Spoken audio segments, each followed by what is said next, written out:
Kag sa number 1, may mga barangay sa anom ka mga LGU ang posible nga malapot sang lava flow and kaso nga magbuga sang lava ang bulkan Kanlaon sunod sa Fivox.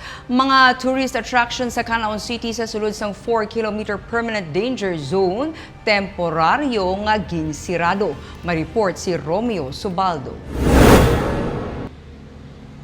Kung ibase sa Kanlaon Volcano Lava Flow Hazard Maps ng Philippine Institute of Volcanology and Seismology, may mga barangay nga sakop sang anom ka mga local government unit sa palibot sa bulkan ang ginakabig nga high danger area para sa lava flow.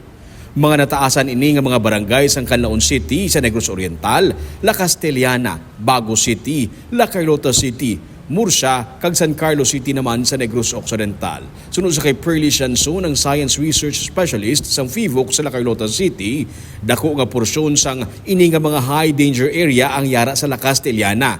Kung magsiling ka nga lava flow, nagabaga ini nga mga bato nga gikan sa bulkan. Pwede ini mag-ilig lang gikan sa baba sa bulkan o kun maglupok.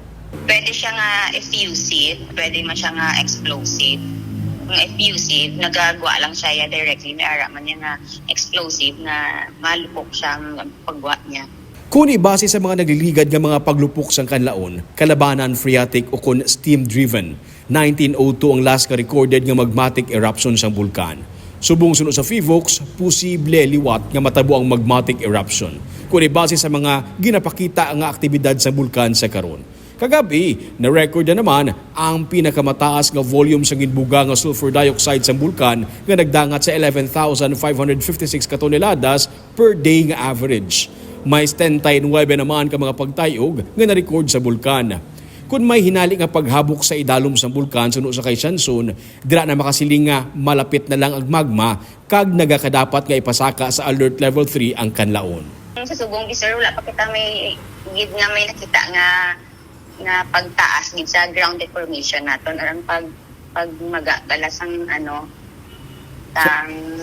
sang volcano. Okay. So oo, kung may makita kita nga pag abrupt change gid niya sir. So possibility nga kita makahambang nga malapit na siya ang magma sa crater naton. Nagapabilin sa gihapon sa karon sa alert level 2 ang bulkan Kanlaon. Sa Kanlaon City, may 104 ka mga pamilya ang gin-evacuate sang kagabi.